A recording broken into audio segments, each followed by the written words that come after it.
which is kind of cool. But then, No shortage of passion in this business, that's for sure.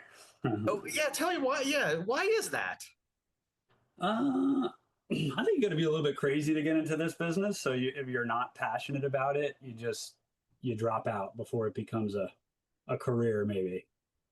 I think farming in general, you have to almost feel a little bit of a calling to want to make it your life and your lifestyle, because there's so much out of your control when you're working at the hands of Mother Nature, that it just takes a certain type of person, I think, to want to do that, and a passionate person, obviously. Well, and I poked around a little bit on the website, so it's probably a loaded question, but I would say, how did you get involved in all that stuff? Yeah, so we grew up kind of in an agricultural family. So my ancestors coming over from Italy were rose growers. They immigrated to Madison, New Jersey, which was at that point known as the Rose City, and they were growing roses really to supply like the New York City farm markets. Really? And yeah, way back. Rose City? Rose City, Madison. Yeah, you got it. So my dad grew up in that area and started a garden center when he was like 19 in Long Hill Township, which is in Morris County, New Jersey, and really had like expanded to the limits of that farm over the last 40 years. And so he purchased a 50-acre farm in Pittstown, where the winery is now, sort of in Hunterdon County, sort of in between New York and Philadelphia, and put up a few greenhouses really to just kind of continue production facility for the garden center. But we were only using like an acre or two of the land for the greenhouse, and the 50-acre farm, so it was a lot of space. So around the time I was in high school, we started looking at what other crops we could grow just to kind of diversify the family business. I got two siblings, so we sort of saw the writing on the wall there that we needed to spread this out a little bit. And in doing the research, wine grapes came up as a really great possibility for our site, just because we have some rolling hillsides here and pretty unique soils. And that kind of was like a spark for us, because we were home winemakers growing up. So because of the sort of Italian American heritage, ever since I was born, we would make a barrel or two a year in the basement just for our own personal consumption. Off of grapes that you guys grew on the farm? No, or did you guys... never had grown the grapes. So we, like a lot of immigrant families, we bought in California grapes. We would go into Newark and go to the distributors, and I remember tasting the grapes as a little kid. We used to play hooky from school on like bottling days. Oh yeah, it was amazing. So there was a place in Clifton. I don't know if you remember. It's called Corrado's. It was where we used to buy them, man. You're kidding me? Corrado's, that's where we would go there all the time. That's hilarious. Yeah, we would get it. We would get them from Corrado's, and like I said, a barrel or two a year in the basin. It was fun. It was just growing up, having that as part of your childhood. I'm sure seeded some passion in me, at that young age, subconsciously. So anyway, when we had never grown wine grapes in my family. So when we had the chance to grow them here on the Pittstown farm, we realized there was just a lack of knowledge and experience. It's a very specialized crop. So it was around the time I was looking to apply to colleges. So I basically said, I'll learn how to grow grapes and make that my career. And so I ended up at Cornell in the Finger Lakes. Oh, so you know the Finger Lakes. I know very well, my old stomping grounds. Yeah. So I studied viticulture and enology there, which is, grape growing and winemaking. When I was in college, I started planting the vineyard in 2009 on the farm. I was kind of like coming back on weekends to take care of the young vines. And then when I graduated... Wait, were you at Cornell while you planted? Yeah. Sorry, I don't mean to interrupt. I apologize. I was just curious about this stuff, which is kind of cool. So, but were you in Cornell while sort of planting? Yes. Yep. I planted, I guess it was my junior year, started planting. And then when I graduated in 2010, I spent the first year out of college sort of renovating like just an old tractor barn that we had here and outfitting it to become a winery and tasting room.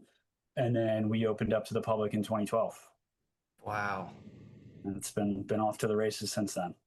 That's amazing. Yeah. Now, were you planting, how much were you planting back then? Was it? So in order to get a license in New Jersey, which I actually think is a very smart law, you have to have 3 acres of grapes planted on your farm. So it kind of eliminates the people that are just interested in, having a wedding winery or a catering business or whatever, and making use of the advantages that a winery license gives you. But it also necessitates that you're sort of in a rural or at least semi-rural area, because you need some acreage to plant your vineyard. So we started with, I think, like 3.5 acres the first year.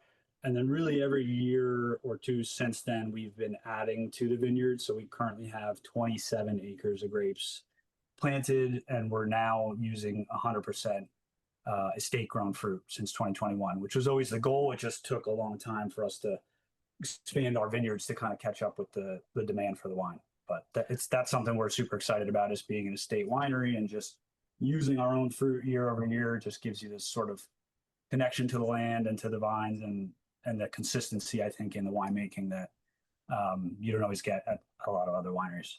Yeah, it's exciting, but I'm sure nerve-wracking. For sure. You're putting all your eggs in one basket. And like I was talking about earlier with Mother Nature, I mean, you could lose half your crop in a night with a spring frost, and we've had that. And that's what I'm saying. It takes a special person to kind of get into this business, because I just can't imagine many careers where, imagine working a whole year on a project and then somebody just hits the delete button overnight, and it's like, man, I got to start from scratch. Like, it's the mental wear and tear that can cause. It has to be offset by just the love for what you're doing, and just seeing the sort of like long-term effect that it's going to have on your life, which Yeah. So I don't know if you know the Finger Lakes, you I'm sure for sure know Dr. Frank. Of course, yeah. Yeah. I had Megan on the podcast. She was awesome. Awesome, yeah. Yeah, she was really cool. Yeah, there's a lot of super talented winemakers up there. Yeah, it's I've got probably about 10 episodes from winemakers up there, and I think I have a couple more I have to release yet. But yeah, that area is beautiful. But there's like this old joke, you may have heard that, and I'm probably going to butcher it, but somebody will say, well, how do I make $1 million in the wine business? And the answer is start with 10. Yeah, that's fairly accurate. Yeah, I mean, and I was lucky on that side. I was lucky that I had, we had a agricultural infrastructure. So we had a tractor barn, we had some tractors, we had the land. So like, those are all capital expenses that if you're starting a winery from scratch, it's really hard to finance those because you don't have a lot of leverage. And so I was really lucky that, my parents had the confidence in us to get this building started, get the building outfitted, and all the investments that it took to kind of get this in. They really had the confidence in us from day one to give us that leeway, and I think they've been proud to see kind of where we've taken it. So. Oh, I'm sure. And if they would have seen the crowds, and I don't know, maybe they were there, I don't know, but if they would have seen the crowds at the expo, and again, this is the only second year of the expo, it was pretty impressive, to be honest with you. Like I said, I remember the New Jersey sort of wines from 20 plus years ago. Yeah. And it sort of like reinvigorated my curiosity in terms of what New Jersey wines, because the stereotypes that you're going to. Sure. It's an uphill battle, getting even people within New Jersey to sort of realize or admit that world-class wines can be made in their backyard. And I think sometimes we're our own worst critics in New Jersey. Like, we don't want anybody else to say something bad about us, but we're okay, like, talking shit about ourselves a little bit. But I mean, I think we've seen that just on a smaller scale in our own tasting room, of people that, have come in and said the same thing. Like, I haven't tried New Jersey wine in 15, 20 years. I thought it was all sweet wine or fruit wine. And then, we put like a dry Riesling or Blaufränkisch or Pinot Noir in their glass, and they're like, wow, I had no idea. Or a Gewürztraminer. Yeah, for sure. Yeah. They had no idea that wines of that quality or caliber are being made in their own backyard. And so then, luckily, most of those people become sort of like our own best advertising. So we don't do any advertising. We do all word of mouth, because if you get, like, I'm sure you get, your friends will say like, oh, we went to this amazing restaurant last night, you got to try it. That's going to make me want to go to that place. But I could get 10 advertisements for that restaurant, And I think we're just so saturated with marketing these days that it just sort of blends into the background. So that's always kind of been our philosophy, is like, let's reinvest maybe what we would have spent on advertising back into the experience here, into the wines, and make sure that people have an experience when they're on our farm that they want to talk about. And it's been pretty successful so far. Yeah, that's a great point because with marketing and stuff like that, you can trick people once. You can For get sure. them in, they get it right. But if Yeah. you can't get them to come back, then you might as well just flush the money down the toilet. And Yeah. I think what's happening, or what I'm seeing, is that the quality is being elevated, and it's about education. All right, it's about educating the consumer because listen. I'll be honest with you. I talk to my friends, and I'm not a wine snob, and I'm not trying to be, but I'm going through the WSET, so I'm at the diploma level, and I'm Sure. doing that stuff. And I may mention to some of my friends, Mikey, there's some New Jersey wines that I would like to explore, and you sort of get that look. Yeah. Exactly. Don't do that. Just be open. Yeah, everybody wants to talk, France and all this other stuff, but right in The the back. best way I've found to get to those people, there's two ways. One is if you can get them to your tasting room to see the farm and get them out in the vineyard. And anybody that's been to, Napa, Sonoma, France, Italy, it's just as beautiful here what we're doing as what they're doing in those countries. And they'll say that. They'll be like, wow, this feels like it's California or Italy or whatever. So getting them to see that the farming is the same as what they see in those classic regions, and that the attention to detail in the winemaking and in the hospitality, which is equally important, is the same. That's a really good way to convince them. The second way on the wine quality side is to blind taste them. So I always recommend, like, if you're going to a tasting, brown bag it if it's a New Jersey wine, because it's the only way people are going to give you a fair shake. And you'll see a lot of raised eyebrows when you pull that bottle out of the bag at the end, and people realize, they just had something great that was grown half an hour away from them. I love that point, and it reminds me of the experiment in France, with the California wines back in the day. So, and somebody very close to me just recently, I said, I went to the wine expo and stuff like that, and again, they were like, "Oh, okay, that's interesting." But what I wanted to do is actually do the old switcheroo. Yeah. So I think I'm gonna try that on a couple of folks and For sure. see what happens, because I tell you, with the Rieslings, and I know a little bit about Rieslings, especially from the Finger Lakes area, Sure. and I was surprised with the level of quality of the Rieslings because of the sort of the climate difference and and things of that nature, and plus the soils, to your point, are really different compared to something that's at that climate. But the Rieslings are great, and I love the aromatic, and I found Viognier. Like a Viognier is like my little muse now. I love Viognier. I Viognier, and I fell in love with it. And I actually saw there was a couple producers that were making Viognier, and there was one which I was super shocked at. And you may know who I'm talking about when I say this, but they had a wine, and if you only know this if you're probably like a wine geek like myself.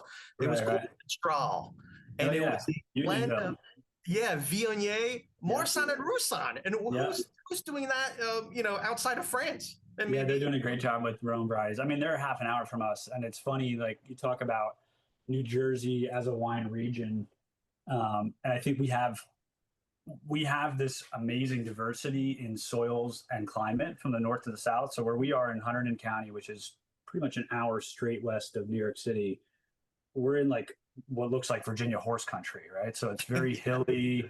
The houses are very spread out.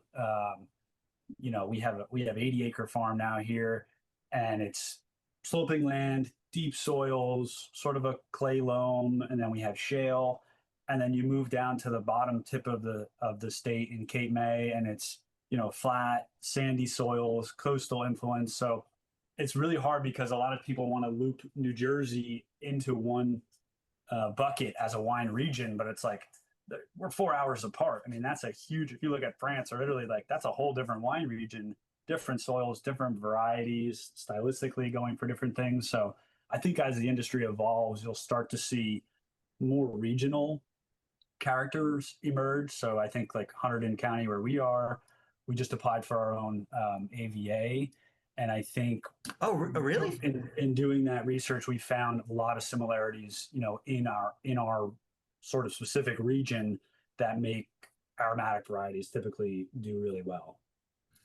So things like Riesling, Pinot Noir, Blaufränkisch, Gewürz, those type of sort of Northern European aromatic varieties tend to do well in our climate Yeah, versus it's more of the a southern part of the state. it's like a cool continental type of climate. Exactly, yeah. Whereas in the southern part of the state, they're focus more on Bordeaux varieties typically. Yeah, there was one person who I ended up going to a table to take a break from the tastings and just sort of get some thoughts. And I ended up staying at one of those tables at the expo, just talking to somebody, and they were saying, and I love this. They're like, hey, I really love the big heavy cabs and those that Yeah. punch in the face. I'm like, I don't know if you're gonna find that here. Yeah. Go to But California, you man. may find Yeah. something else that is really, really exciting, but it's not going to be the Mediterranean or the warm climate sort of Yeah. Well, punch in the face. I think that's become an evolution too in the States. So a lot of times, you talked about the wine quality 20 years ago not being where it is today. And I think part of the realization the new generation of growers has had is that you can't like force that on a wine. You can't say, I want to make a 15% Cabernet Sauvignon in New Jersey and make that well consistently year over year. What you have to do is sort of like reverse engineer it. So what we did was before we planted anything, we looked at the soil and the climate for our site, compared that to Europe and said, where are we most similar to in Europe? They've had 2,000 years of trial and error to figure out what variety works in these different characteristics. Why reinvent the wheel? Exactly. So what we found was, we're very similar to Burgenland in Austria, which is the home of Blaufränkisch, which is like the main Austrian red grapes. And then we also found some similarities to some other Northern European regions like Alsace and Piedmont. And so we started with those varieties. And, coming at it from a farming aspect, it's just like, it's the first question you would ask is like, what variety is going to be well suited to this climate? Yeah. Like, what should I plant here? And because we started with those varieties, I think the wine quality has been at a very high level from day one.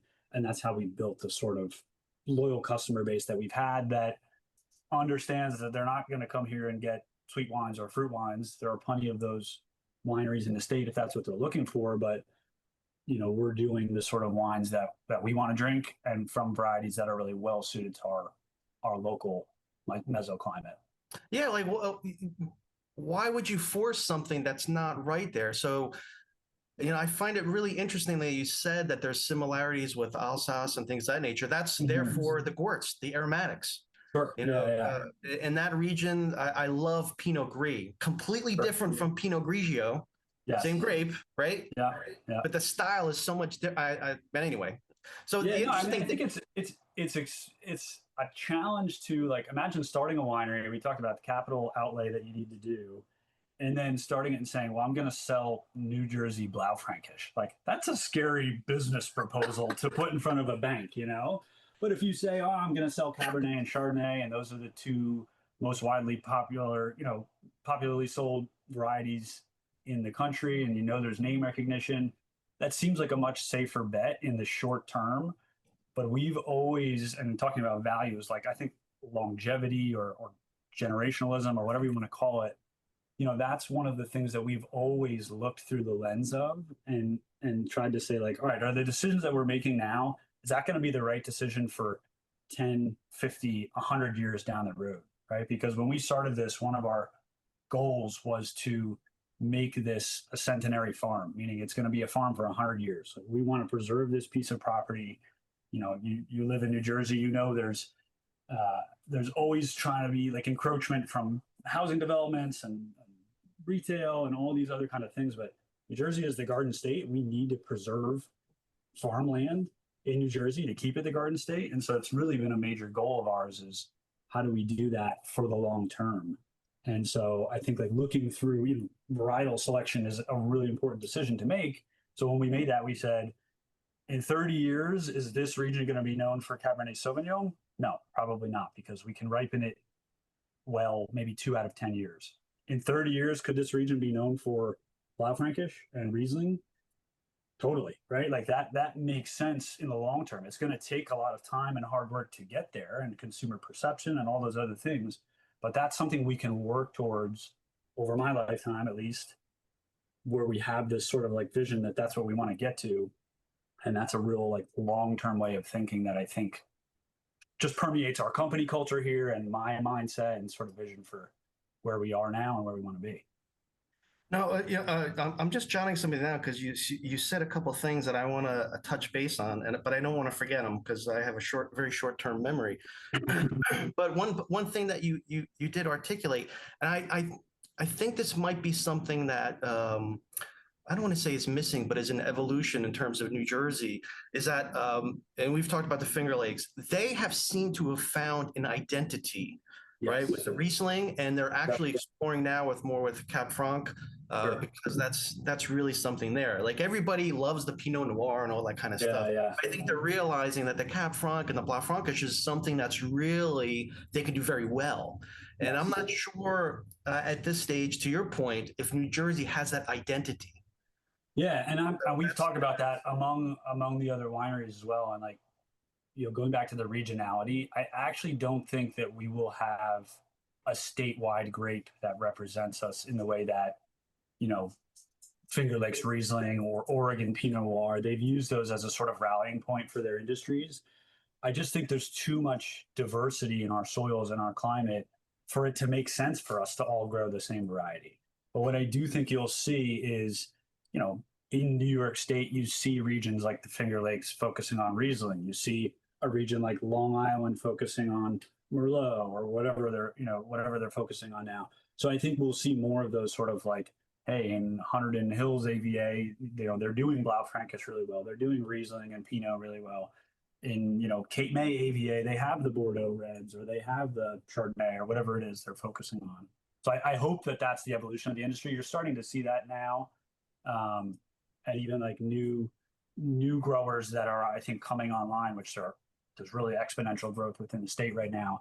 You see them coming online with a much more focused portfolio than a New Jersey winery would have 20 years ago, which is great. Yeah, I totally see that, and it's interesting because I've seen the evolution of the Finger Lakes over 25 plus years, and I can see that starting to happen now in New Jersey, and I think it has to do with that education, right? More people get educated about it, more wineries sort of explore what really, and ultimately what we're talking about is terroir, right? At the end of the day, so that's terroir is really it's really the only thing, not the only thing, but I think it is the thing that sets wine apart from everything else. And there is terroir in other agricultural products and, to some extent in beer and coffee and that kind of thing. But I think wine grapes, and I say this as a grower that spends majority of my time in the vineyard, are one of the most hypersensitive crops in the world. Like you can walk down a row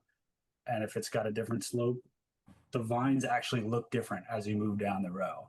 And those are going to yield different grapes, and that's going to yield different wine. And there's really few agricultural commodity crops that showcase that kind of difference in soil and climate. So terroir is just like, for me, the life goal is to discover what our terroir is here, which is a really fun challenge. That is awesome. Yeah, I mean, I was lucky to get into this early. My first commercial vintage, I was 23, so God willing, I've got 40 vintages to 50 vintages or whatever to figure this out. But it starts with variety selection, and you get down into clonal selection and rootstocks, and then exploring wine styles, and all this stuff is sort of just a stepping stone on the mission to sort of discover what is the terroir in our backyard. Yeah, no, that's exciting stuff. And I think people, because the other thing that we're sort of blessed with is that, well, it's a blessing and a curse, is the geographic sort of logistics with New York City. So we've got a lot of people who are super educated and informed about wine, right? Yeah. That they can just take a peek behind the curtain in New Jersey to see what's happening. I think that's the exciting part. And that's where I think things are going to start to bloom, is when they realize that if I can go 5 miles down the road, right, and then there's a winery there and I can get some really incredible wines, why not support that? Why not sort of explore that? Believe me, we're the envy of the world in terms of the market that we have at our back door. Like within an hour drive of our winery, we probably have 25, 30 million people. And like I was just in France last week visiting Loire Valley, and we were having that discussion with a winemaker, and his jaw just dropped on the floor. You know, like they see that as being such a huge advantage, and I think a lot of times we don't even see it because we grew up here and we're used to population density and all those things. But having that type of local market, and like you said, an educated local market, they know good wine, they're exposed to good food. Having that in our backyard is such an advantage for, I think, the East Coast in general, but especially a place like New Jersey being so close to New York, and for the southern half of the state close to Philadelphia. We really need to take advantage of that. And the best way to do that is to consistently make really high quality wine. And eventually those people they find you and they spread the word. Did you find any similarities with Loire? Because that could be more of a cool continental, and they have great sparkling or cremants that come out of there. Yeah, I love the sparkling. So what I can't figure out is why we don't drink more like sparkling Vouvray here. Like everybody, the bottles over there, the retail prices on that stuff were like 8 to 10 euros a bottle. And you come to the US, like think about drinking sparkling wine, people are drinking champagne, it's $50+ a bottle. Or they're drinking Prosecco, which is in that price range, but like this sparkling Vouvray would blow Prosecco out of the water 100 times out of 100. So I can't figure out why we're not drinking more of it here. I think that's something the gatekeepers to the industry need to put that wine in front of people more often. I think Prosecco is maybe I'm getting too off on opinions here, but I think that people think of champagne, right? And they don't think of sparkling wine. And champagne has done such an amazing marketing job that everybody thinks it's like, for special occasions, it's very expensive. But sparkling wine is like an amazing value, what you get. And the Prosecco is sort of, started to inch that way, but it's a different style, right? So if you can do Loire or Traditional method style at that price point, that's a home run. Yeah, no, for sure. Well, no, back to your question. I mean, I definitely saw some similarities in Loire. Soil-wise, a lot of their sites are planted on limestone, which we don't have in our particular vineyard. But other than the limestone, the soils were pretty similar. They were like deep, kind of loamy. And where we were looking at Cabernet Franc and Chinon and Chenin Blanc and Vouvray and some other areas. So it's always just fascinating, like whether you go to a region that's growing the same varieties as you or not. Always fascinating sitting down with winemakers, walking the vineyards. I've always found that that's the best way to learn. You come out of school or whatever with the technical knowledge, and then for the rest of your life and your career, you're just sharing what your own experience is with other people in the industry. And it's one of the best things about this industry is everybody is just an open book. Like I've never met somebody that's like, I can't tell you how I do this, it's a secret. I just have never come across that in my entire life. They're always just excited to tell you what they've learned and excited to hear what you've learned.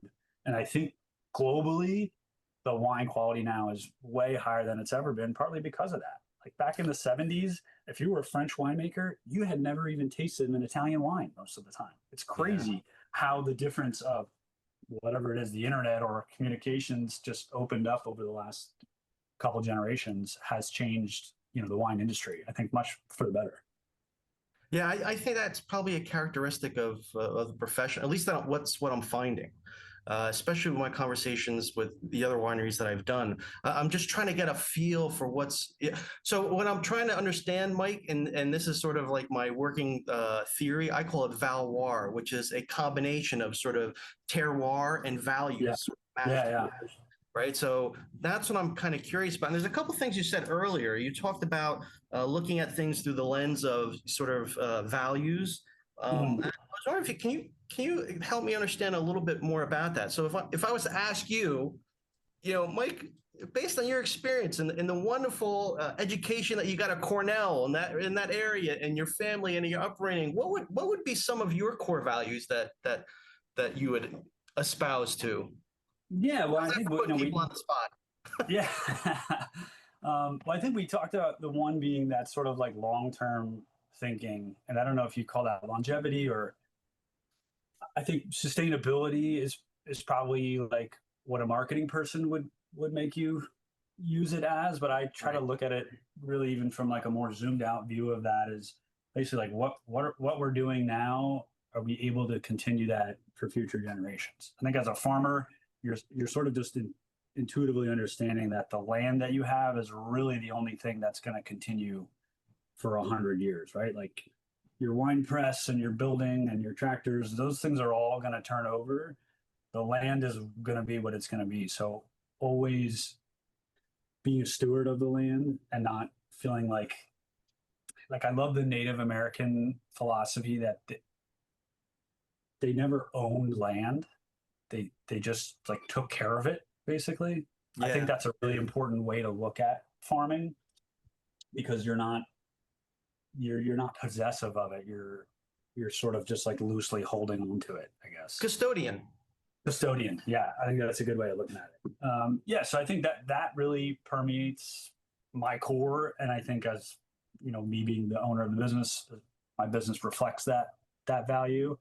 I think we try to be pretty innovative. So I think it's always a combination of sort of like combining proven science or what has worked in the past with a healthy dollop of experimentation. So, you know, realizing we're in a new region that doesn't have a defined wine style or defined varietals that it's known for. You know, a lot of people, I think, would see that as a disadvantage. I see it as a huge advantage, because it's just like there's no preconceived notions of what a New Jersey wine should be or a Hunterdon Hills wine should be. And so we have the ability to innovate and experiment with everything. And we do like heavily experiment on all of our wines on the winemaking side. And me being the grower as well, we're also doing a lot of experimentation in the vineyard with how we grow them, and sort of farming for flavors and really sort of like micro tuning of each different variety, or like even within a variety. For Blaufränkisch, as a variety, we make 3 different wines. We make a rosé petnat, so a sparkling version. We make a dry rosé, and we make a traditional still red wine. On the farming side, we're farming those blocks completely differently. Like when I'm farming a rosé block, I'm leaving a little bit heavier yield. I'm doing less leaf pulling. We're trying to get a little bit more shaded fruit to preserve acidity and get some of those sort of crunchy berry flavors. So things that we're doing in the vineyard are reflecting in the wines, and vice versa. And that's why I really love the sort of European like vigneron. Like they don't really have a word for winemaker in France. It's like vignerons. It's like wine grower, sort of, because back in the day it was the people that were out in the field were just bringing those grapes in and making their wine themselves. And so I like that philosophy because it gives me a really good holistic view of what's going on in the wines, because I'm on both sides of it. So I think that sort of innovation, experimentation, and not being afraid to try new things and learn from our successes and failures, and then sort of bring that into our collective understanding and experience of our terroir and what we're making here is definitely another core value. Are you more of a farmer or a winemaker?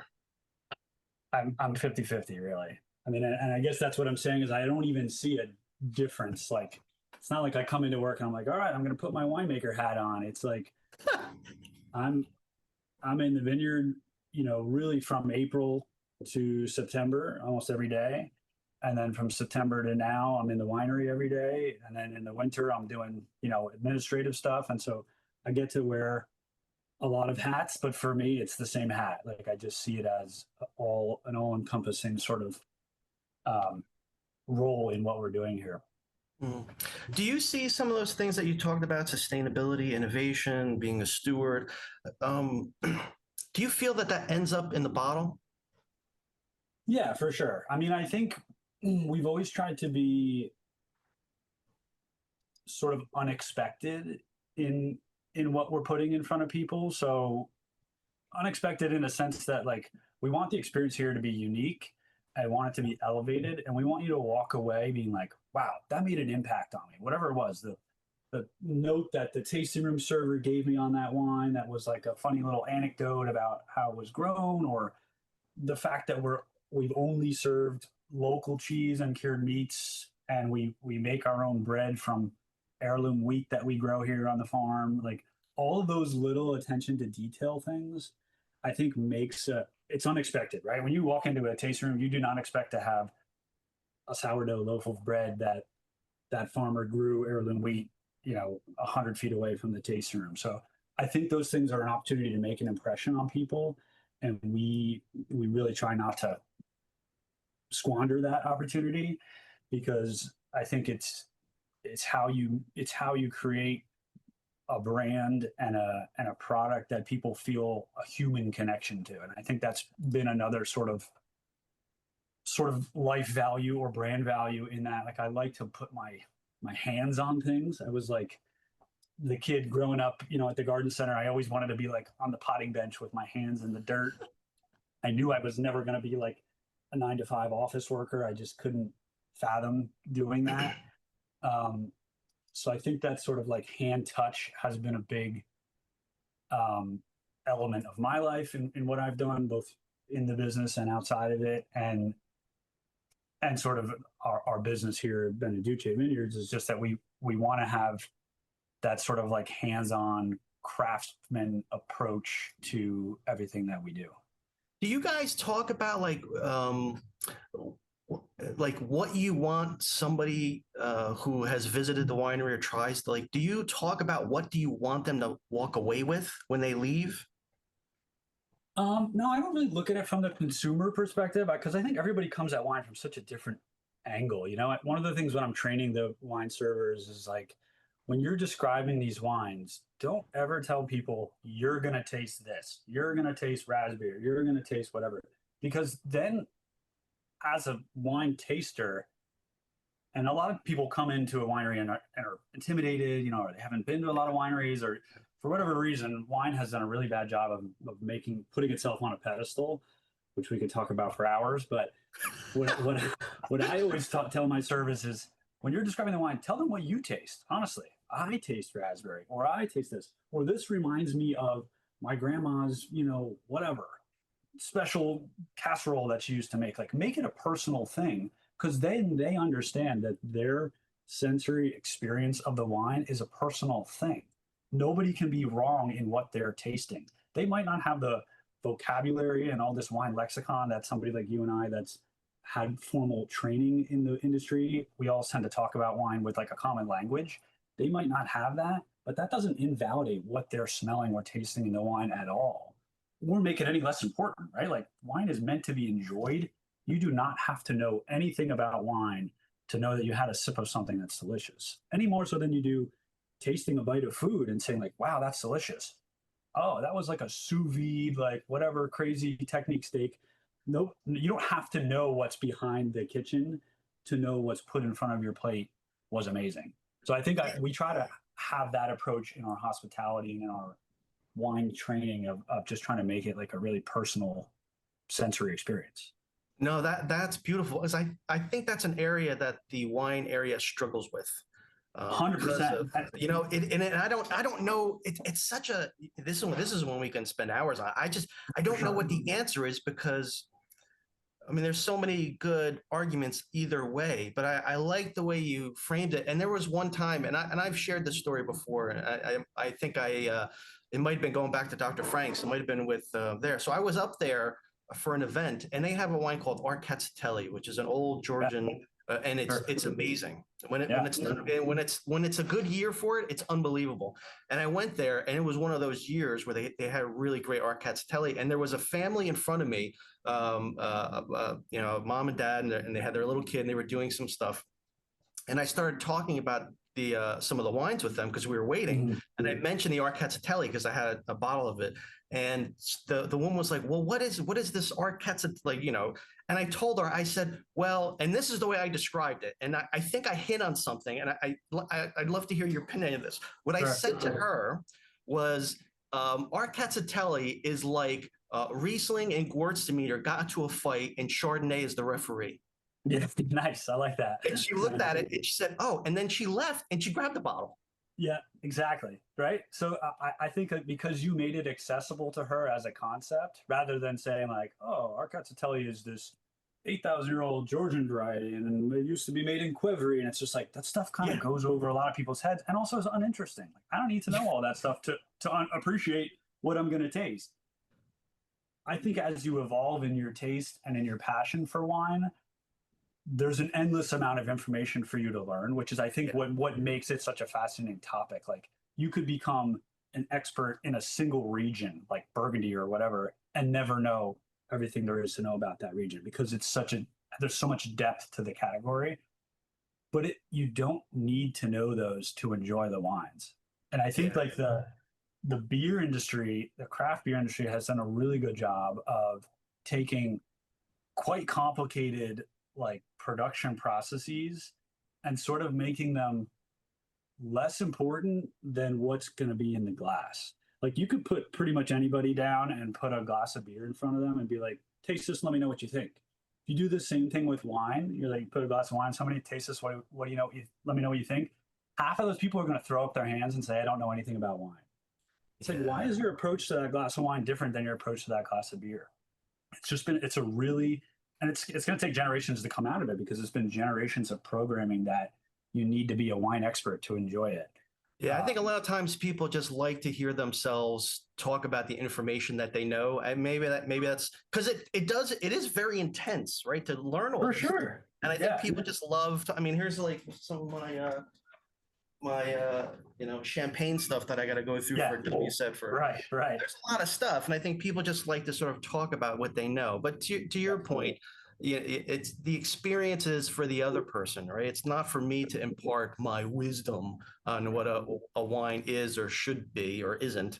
It's really to just enjoy. I went to one tasting and I fell into this trap, right? And this is part of the learning where I was at a wine tasting and it was just me and the server there. So when we start to geek out a little bit on the wine stuff, and then a couple came in and we started talking, and I started to sound like one of these, and then I said to, and I turned to the lady, I said, well, what do you think? And she's like, I just think it's good. Yeah. And I was like, Boom. man, I'm such an idiot Yeah. for Right.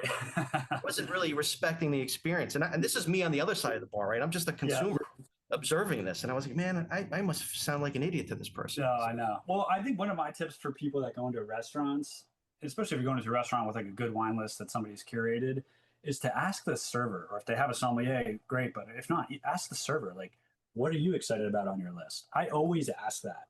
Even as a wine professional, I go in, I want to know what they're interested in drinking because they're going to have a different perspective on their list than me, who maybe has tried a few of those producers, or, I always try to try something different, first of all, but asking them, what have you tasted in the kitchen or with your beverage director that's most exciting for you, and then they're like, oh, then they get passionate about it, and it's such an easy sell for them because they want you to share in that experience that they had of that wine.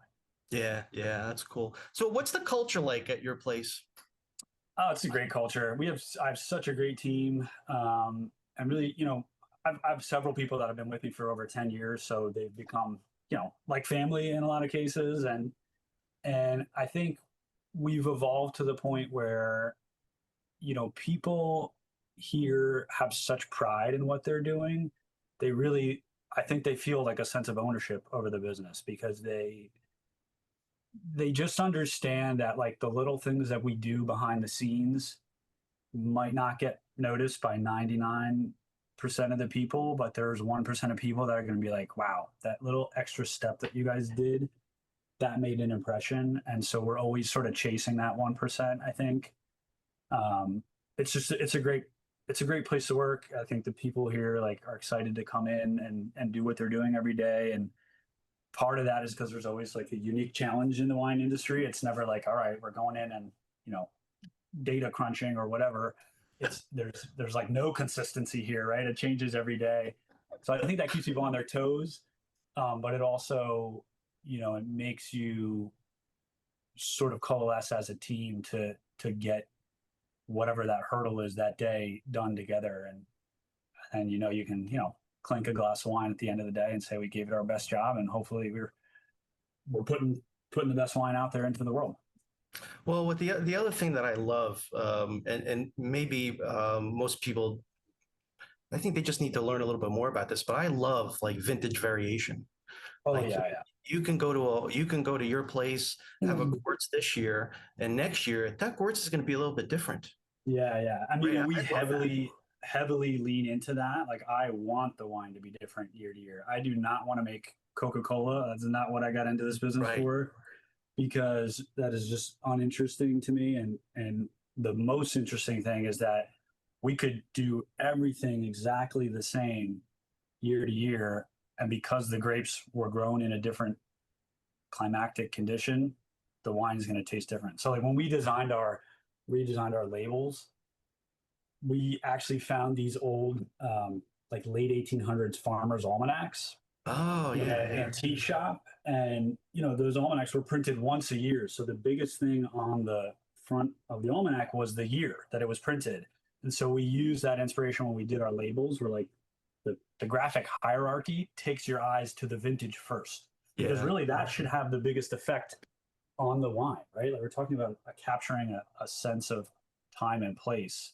And so, the vintage is going to have a huge impact on how that wine tastes. So we really brought that into sort of like our even our label architecture.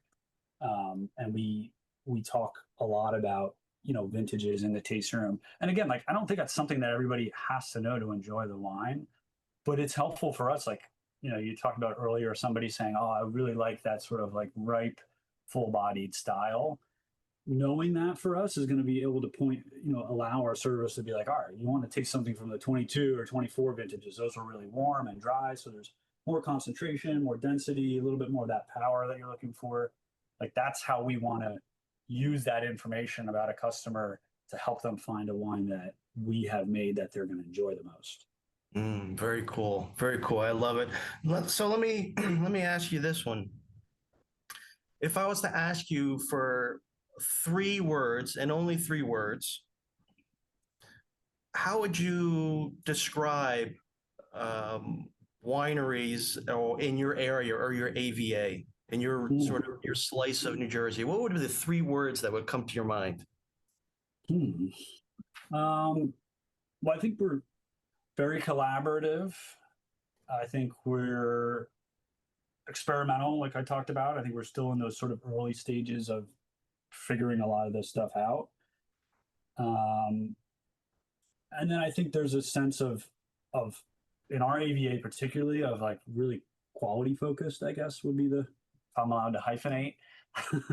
um, because I think, like, in our area, we just, because of really our local market, which tends to be a more affluent consumer that's used to dry European style wines, I think we've had the ability to focus on more quality parameters, um, than some other, places on the East Coast have, just because their local consumer is not used to drinking those kinds of wine.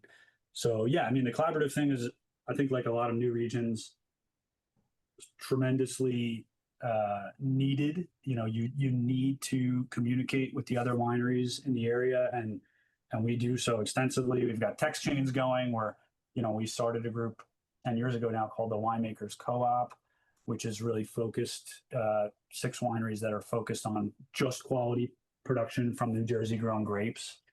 And so we have a really good rapport with each other. And then, in our own AVA, we taste quarterly. Like, we'll pick a variety, or we'll say, like, let's taste Pinot today. We all bring, 4 or 5 vintages of Pinot, and we bring some benchmarks in, and we blind taste everything, and we give each other notes. And I think having, like, the mutual respect and friendship with the wineries in your area enough to do that and to give each other real feedback on your wines, I think that's been the difference in New Jersey in the last probably 10 years that we were missing before that. Because everybody was like on an island before that. It was, producers were just doing whatever they wanted to do and not really sharing that information with each other and sharing what's working and what's not working. And now that we have that sort of, the walls have come down a little bit, you just start to see this exponential growth in quality, and in quantity as well, in the number of wineries that want to make wine in this area because they see the success that the existing ones are having. So yeah, Wow. the collaborative thing has been awesome. That's cool. I'm curious, as we've talked and listening about a lot of the things that you've accomplished and look to accomplish. Who would you say are the heroes in your life that have inspired you and sort of keep driving you? And maybe heroes is not the right word, or somebody of inspiration, but who Sure. might some of those people be? Well, I think my family definitely. My wife is super smart, hardworking. She owns her own company and does actually like brand identity and brand voice. And she's worked for Pepsi and Google and Ford and all these big companies, and but she has just a really unique, I think, way of looking at life that's inspiring. Um, and I think my parents too have been huge impact on me. They're just really hardworking people. They built a business from scratch. They always put family first, and I think those are like the values that I want to embody in my own lifestyle. So certainly, on the personal side, those are heroes of mine, I guess. And then on the winemaking side, really every winemaker I meet, I take something from. We talked about the Finger Lakes. I think I had a great conversation with Lynn Fahey from Hillick and Hobbs She was on the pod also. last summer. Oh yeah, nice, awesome. Yeah, super bright young woman who's just really like inspirational in the way that she was thinking about things. And Fred Murwath from Weimer, I've gotten to know really well over the last 10 or 15 years, and the level of detail that he approaches things with has always been inspiring to me. I just love how they're like looking at the big picture, but also like going through stuff with a fine tooth comb and always trying to improve. I've always loved the Lexus, and I don't know if they still use this anymore, but their logo or their motto used to be like the pursuit of perfection. And I've always loved that line because I think there's like a humility in it that you're not there, and that you're actually never going to get all the way there. But you're in this mindset that like we want to get a little bit better every day, and we want to improve one aspect of our life by 1%, because if you do that every day, it makes huge, returns over your lifetime. Yeah, that's amazing. Yeah, that's really cool. If there were one or two key takeaways that you wanted somebody listening to this, what might they be? I guess it'd be, find your passion. Um, when my grandmother was on her deathbed, and I guess I was in high school, she kind of allocated some time, I guess, for each of her grandkids to come in and have a real life conversation kind of before she went. And one of the things she said to me during the conversation was just like, Mikey, which she was the only person that ever called me Mikey. She said, you gotta find something that you love to do, because like you're a smart kid, you're hardworking, you could be good at a lot of things, but if you find something that you love to do, you're going to be great at it. And I think that's like the message that I would give to anybody in whatever career they're approaching, or at whatever point in their life they're at, is just find something you love to do that like makes you excited to get out of bed in the morning, because it just gives you this appreciation for every day that you have, because you're working towards something that you really just love to do. And it starts to like create this vacuum effect where it like brings in these people in your life that are also passionate, and you get to be around people that you love and respect, and are doing also things that they love to do. And so I think it really starts from that, because I can't imagine getting out of bed and not wanting to put my time and energy towards something. That must be a really like, and I feel for people that are in that situation. It must be really frustrating and depressing way to start your day every day, right? To not have a sort of like flagpole that you're marching towards, I guess. But that's changeable, right? Like that's a decision we've made for whatever reasons. All of us are, different economic backgrounds and different educational backgrounds. And I just think that a lot of times people kind of get blinders on and say like, oh, I need to stay on this track for one reason or another. But, the world's a big place, and there's a lot of opportunity in front of you to do what you want in your life. And as far as we know, we're only here for one life, so why waste it? Thank you for sharing that. It sounds like your grandmother had quite a big impact on you.